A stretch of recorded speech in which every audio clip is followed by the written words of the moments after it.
Iya, kepada paslon nomor urut 2, Ibu Balkis dan Pak Mahrus, apa rencana paslon 02 apabila Pasar Banjarsari sudah terbangun kembali, dan itu insya Allah di periode Aladin? Para pedagang yang sudah berpindah ke Pasar Banjarsari, apa yang akan Ibu lakukan untuk lapangan Sorogenen? Saya nambahi, kami mohon dijelaskan alasan yang mendasari diambilnya kebijakan tersebut, juga terkait dengan keterkaitan visi misi yang selama ini telah disampaikan oleh pasangan 02. Terima kasih. Sisa waktu 35 detik cukup atau dimanfaatkan cukup. Baik, saya menuju ke pasangan calon nomor 2 untuk menjawab. Waktu 2 menit dimulai ketika berbicara.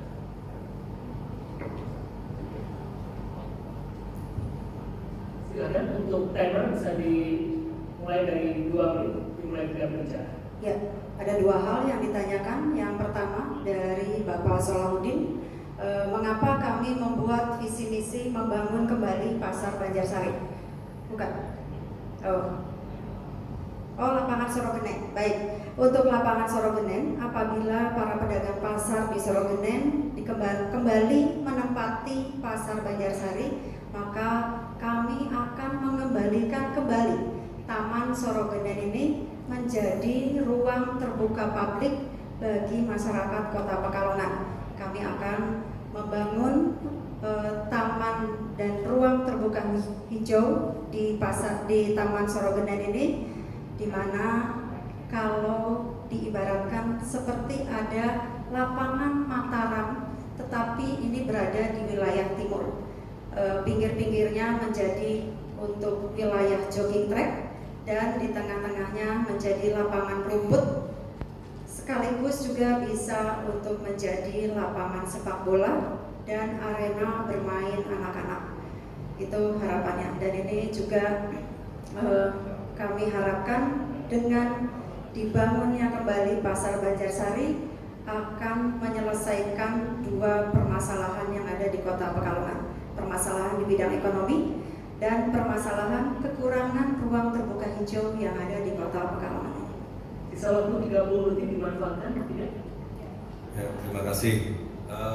Pasar Banjarsari kenapa harus kita bangun kembali di tempat semula? Karena di situ Pasar Banjarsari ini menjadi ikon dan menjadi sejarah Kota Pekalongan, di mana di satu sisi itu menjadi ikon, di sisi yang lain tempatnya juga strategis di tengah kota, di mana hampir mayoritas milik kios itu orang-orang Kota Pekalongan. Sudah habis.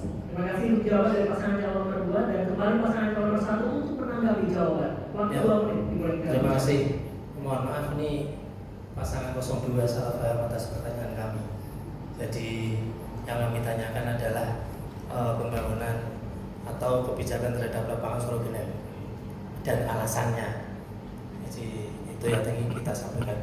Terkait dengan jawaban pasangan 02 bahwa di situ juga nanti ada lapangan sepak bola, saya kira juga tidak pas, karena luas lapangan sepak bola itu membutuhkan ukuran-ukuran tertentu, minimal 1 hektar untuk dibuat sebuah lapangan sepak bola. Dan ada visi misi pasangan 02 itu juga yang ingin menyediakan lapangan sepak bola kalau bisa di tiap kelurahan. Saya kira itu juga bertentangan dengan pembuatan Taman Sorogenen, karena dulu Taman Sorogenen adalah lapangan sepak bola, di sebelahnya masih bisa digunakan untuk kegiatan olahraga yang lain.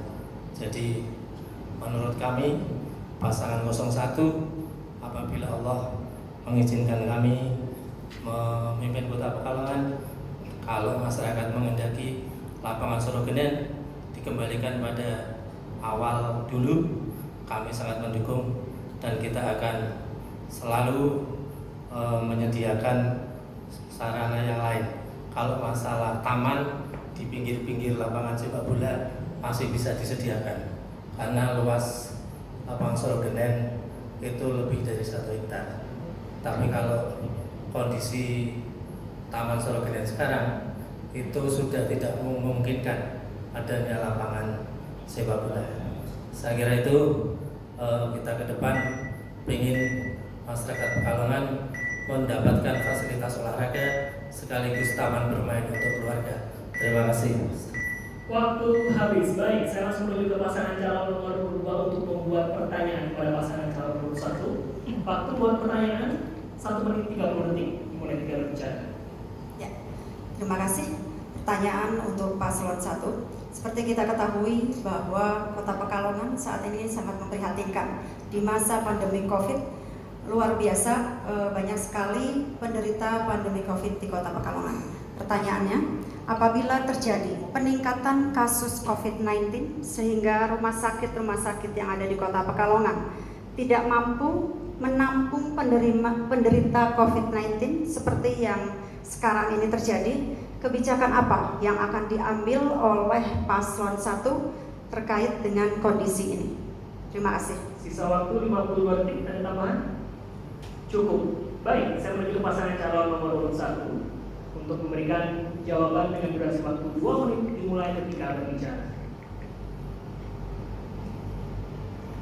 Ya, kasus COVID-19 atau virus corona ini sebetulnya di Kota Pekalongan memang belum berhenti, ya, masih terjadi kasus terus, bahkan kasus meninggal pun hampir tiap minggu itu ada. Nah, ini bagaimana kita menyadarkan kepada masyarakat untuk tertib berprotokol kesehatan dan betul-betul menjalankan 4M itu tadi, ya. Kasus COVID-19 di rumah sakit ini sudah tidak mampu menampung. Alhamdulillah kalau sekarang ini masih bisa menampung dan harapannya pasien COVID ini jangan terus meningkat. Tetapi apabila itu terjadi, saya sebagai wakil wali kota pada waktu COVID ini masih banyak-banyaknya, kita sudah mempersiapkan tempat-tempat untuk menampung para pasien, baik itu pasien yang harus dirawat inap maupun pasien OTG. Banyak sekali tempat-tempat yang bisa kita gunakan.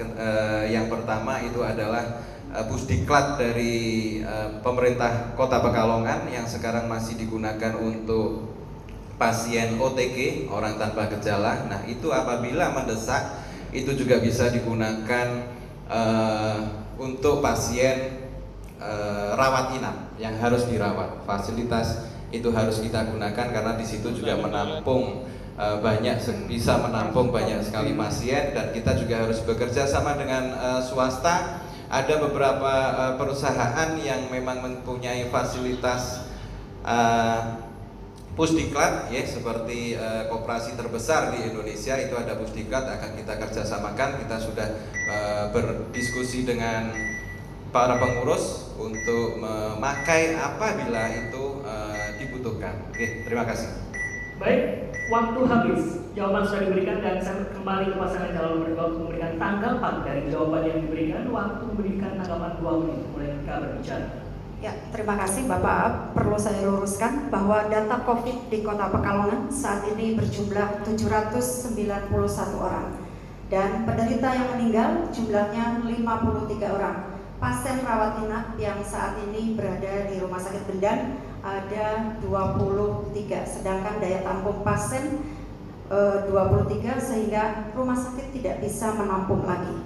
Maka untuk mengatasi permasalahan ini, saya akan membantu memberikan solusi. Yang pertama, mengoptimalkan sarana ruang perawatan yang ada di Rumah Sakit RSUD untuk merawat pasien-pasien COVID yang utamanya memerlukan perawatan medis.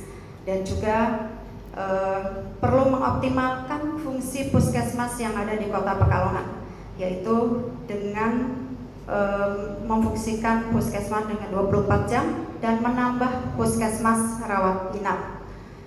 Tadi disampaikan bahwa disediakan pusdiklat untuk menampung para OTG. Tidak hanya disediakan tempat pusdiklat ini saja, tetapi penyediaan tempat atau gedung dengan segala perlengkapannya untuk menampung penderita tanpa gejala ini juga harus diperhatikan.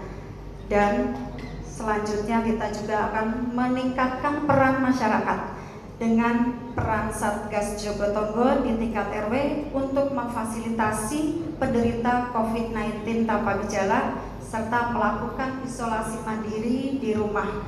Penderita jangan dikucilkan dan sebaiknya tetangga ikut membantu pemulihan kesehatannya melalui isolasi mandiri di rumahnya masing-masing. Ada waktu 10 detik. Saya tambahkan sedikit, ini yang perlu dilakukan oleh pemerintah, di mana kita perlu memberikan pendidikan usia dini kepada masyarakat. Habis. Mohon maaf. Baik, sudah kita ikuti segmen 5.